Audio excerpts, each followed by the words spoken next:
अक्टूबर 1970 US navy का एक C-121 constellation जहाज एंटार्क्टिका के मैकमुर्डो स्टेशन पर लैंड करने जा रहा था।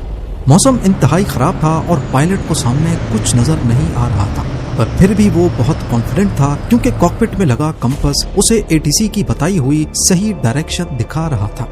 कुछ देर बाद जब रनवे नहीं आया तो मैकमुर्डो स्टेशन ने पायलट को बताया कि वो गलत डायरेक्शन में जा रहे हैं। कुछ अटेम्प्ट्स के बाद जब फिर भी पायलट को रनवे नहीं मिला तो फ्यूल खत्म होने की वजह से उन्हें रैंडम जगह पर ही लैंड करना पड़ा। खुशकिस्मती से इस हादसे में कोई जानी नुकसान तो नहीं हुआ, लेकिन सवाल ये है कि कंपास की मदद से जब पायलट एटीसी की बताई हुई डायरेक्शन पर जा रहा था तो आखिर वो गलत डायरेक्शन में कैसे चला गया। बाद में मालूम पड़ा कि ना तो जहाज का कंपास खराब था और ना ही एटीसी ने गलत डायरेक्शन बताई थी।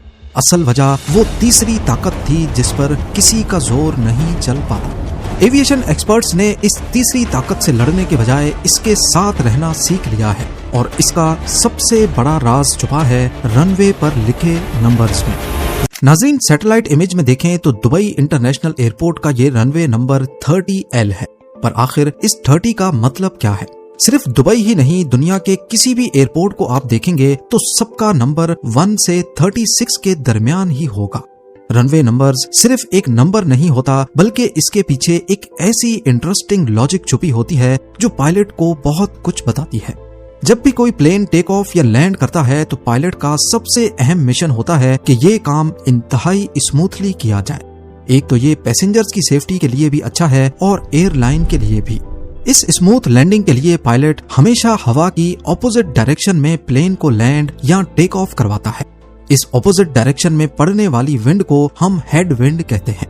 देखें, प्लेन टेक ऑफ तब करता है जब उसके विंग्स पर एक खास एयर स्पीड यानी हवा की स्पीड पड़ती है। विंग्स पर पड़ने वाली ये एयर स्पीड सिर्फ 2 तरीकों से ही पैदा हो सकती है। या तो उस वक्त नेचुरली हवा बहुत तेज हो या फिर प्लेन को इंजन की मदद से आगे पुश किया जाए। दुनिया के सबसे बड़े पैसेंजर प्लेन एयरबस A380 के केस में जब तक वो 240 से 295 किलोमीटर पर आवर की स्पीड अचीव नहीं कर लेता तब तक वो लिफ्ट नहीं कर सकता। यानी रनवे पर जब वो 240 किलोमीटर पर आवर की स्पीड पर चल रहा हो तो इसका मतलब है कि उसके विंग्स पर भी इतनी ही स्पीड की हवा लग रही है। लेकिन अगर रनवे पर सामने से हेडविंड 40 किलोमीटर पर आवर की चल रही हो तो प्लेन को लिफ्ट ऑफ होने के लिए 240 के बजाय 200 किलोमीटर पर आवर की स्पीड अचीव करनी होगी। क्योंकि सामने से विंड आ रही है 40, प्लेन की स्पीड है 200, तो विंग्स पर टोटल एयर स्पीड हो जाएगी 240 किलोमीटर पर आवर। यानी वो हेडविंड ही है जिसकी वजह से प्लेन का टेक ऑफ कुछ सेकंड्स पहले हो जाएगा, वो भी कम पावर में। और बिल्कुल ऐसा ही लैंडिंग के वक्त भी होता है। अगर सामने से हेडविंड चल रही हो तो प्लेन की जमीन के मुकाबले में रफ्तार, जिसे ग्राउंड स्पीड कहते हैं, कम हो जाती है, जिससे लैंडिंग इंतहाई स्मूथ होती है। लेकिन अगर सामने से कोई हवा ना हो तो प्लेन जमीन के मुकाबले बहुत तेज आएगा। टच डाउन पे ना सिर्फ झटका लगेगा बल्कि इतने तेज प्लेन को रनवे खत्म होने से पहले रोकने के लिए पायलट को हैवी ब्रेकिंग, फ्लैप्स और रिवर्स इंजन थ्रस्ट का बहुत ज्यादा इस्तेमाल करना पड़ता है, जो कि सेफ्टी के लिए भी सही नहीं है और इससे टायर्स और इंजन को भी नुकसान पहुंचता है।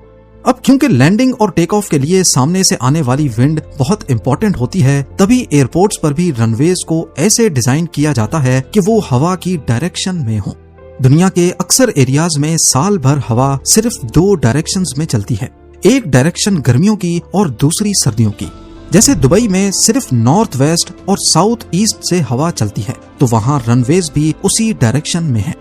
अगर विंड नॉर्थ वेस्ट से होगी तो प्लेन्स को डेजर्ट वाली साइड से आकर लैंड करना होगा और ऐसे ही अरेबियन गल्फ की तरफ टेक ऑफ होगा।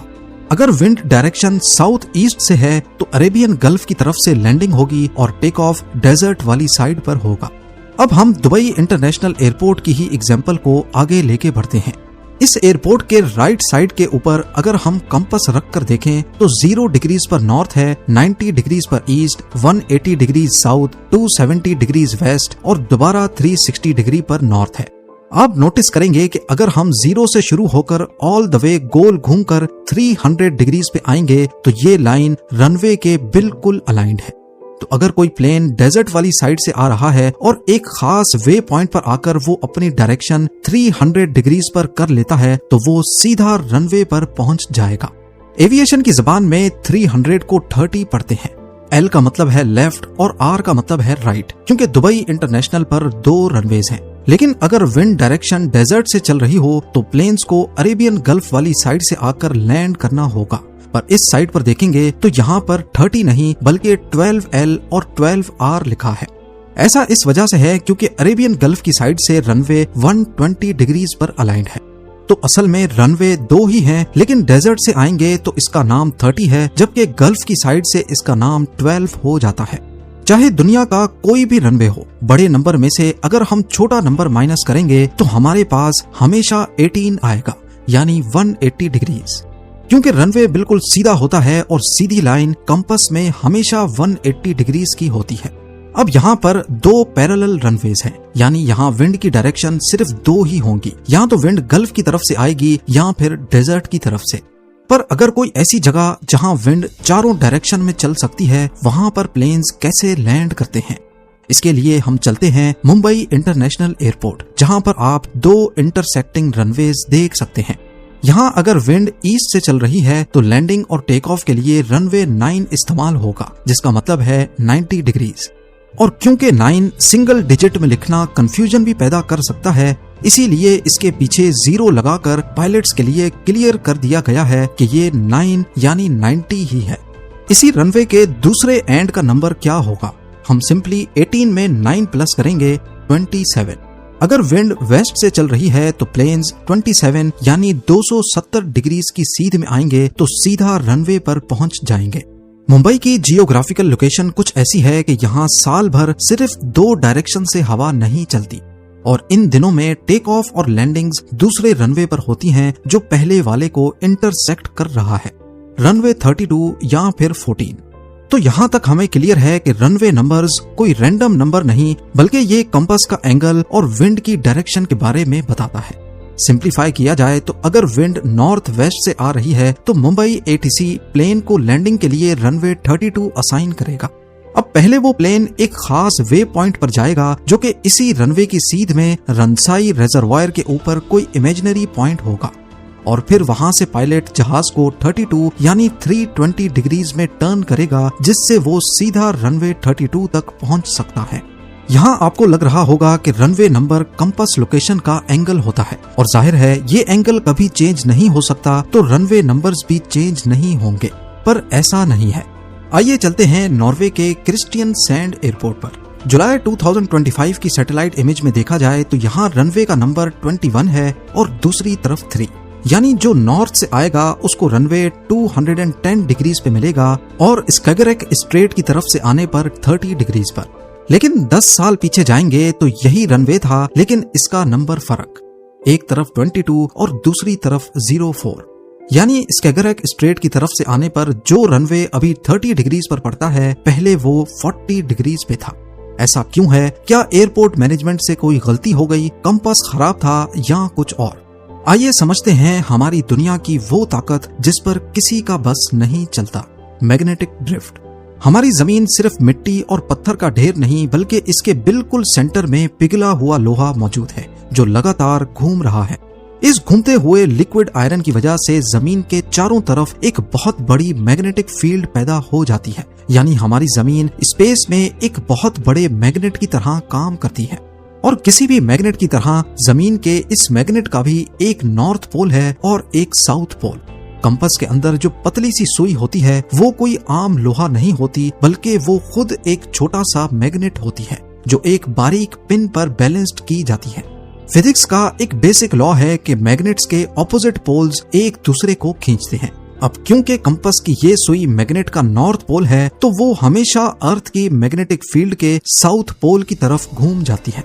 यहाँ आप सोच रहे होंगे कि कंपास की सुई अपने मैग्नेट का नॉर्थ पोल है, तो वो अर्थ के नॉर्थ पोल से अट्रैक्ट कैसे होती है, जबकि नॉर्थ और नॉर्थ को तो आपस में रिपेल करना चाहिए।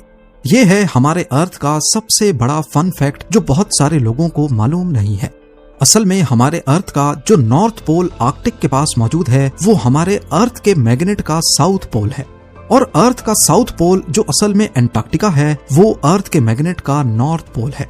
नॉर्थ पोल को नॉर्थ पोल हम इस वजह से कहते हैं क्योंकि कंपास की नॉर्थ सुई उस तरफ अट्रैक्ट होती है, जबकि असल में वो अर्थ की मैग्नेटिक फील्ड का साउथ पोल है। लेकिन जमीन के अंदर जो लिक्विड आयरन घूम रहा है वो कोई फिक्स चीज नहीं है, बल्कि वो वक्त के साथ साथ थोड़ा बहुत शिफ्ट होता रहता है। इस लिक्विड आयरन की मूवमेंट की वजह से जमीन के पोल्स हर कुछ सालों के बाद अपनी जगह बदल देते हैं। जब पहली बार साइंटिस्ट ने इस मैग्नेटिक पोल को एग्जैक्ट मेजर किया था तो ये कनाडा के पास था और आज ये तेजी से रशिया की तरफ बढ़ रहा है। यही वजह है कि जो एयरपोर्ट्स पोल्स के करीब है, हर कुछ सालों के बाद उनके एंगल्स में काफी फर्क आ जाता है और वहां रनवे नंबर्स एक डिग्री करके चेंज करने पड़ते हैं। 1970 में जो यूएस नेवी के प्लेन के साथ हादसा पेश आया वो भी असल में मैग्नेटिक ड्रिफ्ट का ही नतीजा था। एंटार्क्टिका क्योंकि पोल के करीब है तभी यहाँ रीडिंग्स तेजी से चेंज होती हैं और यहाँ 6-6 महीने तक कोई प्लेन नहीं आता, तभी रीडिंग काफी ज्यादा बदल गई जिसका किसी को अंदाजा नहीं रहा। कनाडा की हालत तो ये हो गई है कि यहाँ एयरपोर्ट स्टाफ हर कुछ सालों बाद रनवे नंबर्स चेंज करके थक चुका था। तभी यहाँ एक ऐसा सिस्टम निकाला गया जिसने ये मसला हमेशा के लिए खत्म कर दिया। उन्होंने रनवे को मैग्नेटिक नॉर्थ के बजाय ट्रू नॉर्थ पर फिक्स कर दिया है, जो कभी चेंज ही नहीं होता। हमारी जमीन का फिजिकल नॉर्थ जो आज ग्रीनलैंड के ऊपर आर्कटिक ओशन में है, ये जीपीएस का नॉर्थ पोल है।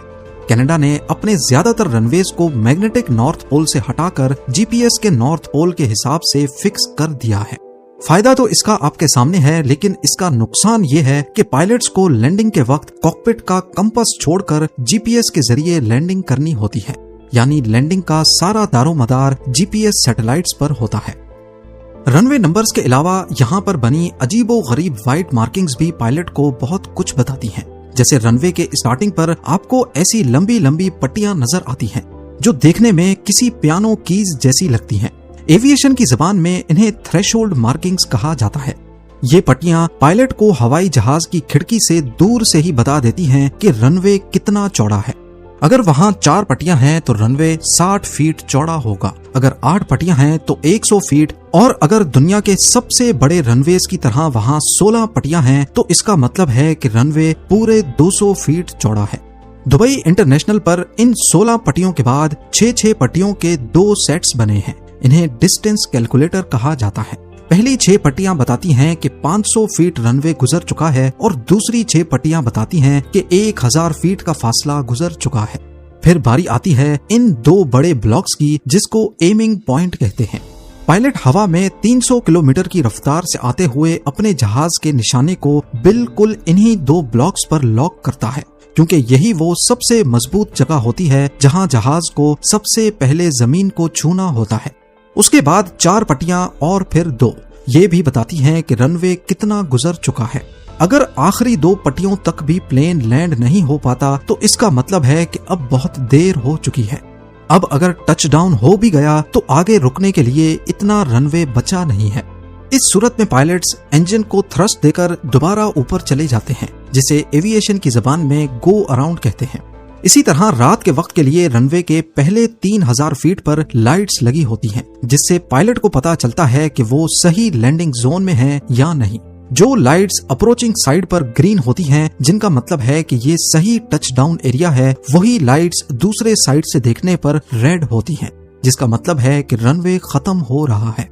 रनवे के किनारे पर व्हाइट लाइट्स होती हैं, लेकिन आखिरी 2000 फीट पे इनका कलर येलो हो जाता है, जिससे पायलट को पता चलता है कि रनवे खत्म होने वाला है।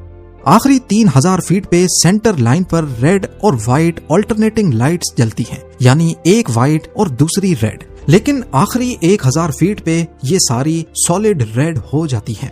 पर अगर मौसम खराब हो या धुंध छाई हो तो ये पट्टियां नजर नहीं आती। फिर आखिर लैंडिंग कैसे होती है? आज के मॉडर्न एरा में कई इंटरनेशनल एयरपोर्ट रनवेज पर ILS यानी इंस्ट्रूमेंट लैंडिंग सिस्टम लगा होता है। ये सिस्टम रेडियो सिग्नल्स के जरिए जहाज के ऑटो पायलट को बताता है कि वो रनवे से कितना ऑफसेट है, उसे किस ग्लाइड स्लोप से रनवे की तरफ आना है और कहां पर टच डाउन करना है। अगली बार जब आप प्लेन की खिड़की से बाहर देखेंगे तो रनवे मार्किंग्स और रनवे नंबर्स की ये जबान आपको भी काफी हद तक समझ आ जाएगी। उम्मीद है